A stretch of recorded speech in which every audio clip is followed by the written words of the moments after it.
hamısı şəhid oldu.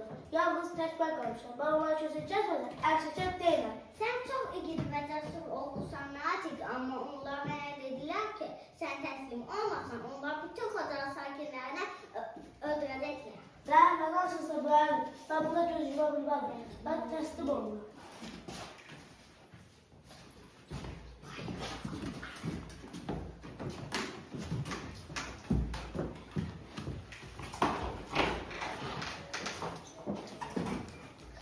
Bu bayrak düşmanlarına çıt gelecek.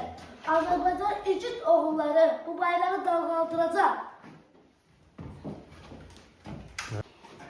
Bayrak neydi? Bayrak kimliğiydi? Bayrak özgürlüğüne, öz hakimliyine. Bilirəm, cavab almayacağam. Biz heç birimiz səni tanımamışıq, tanış olmamışıq. Amma indi səni tanıyıram, əziz şəhid. O namərd gülləsindən tuş gəlir.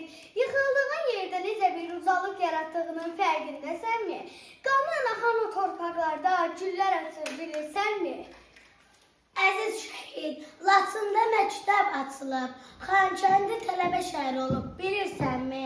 Sənin şəklin bütöv Azərbaycan başının üstündə tutub. Məncə sən bunların hamısını öncədən bilibsən.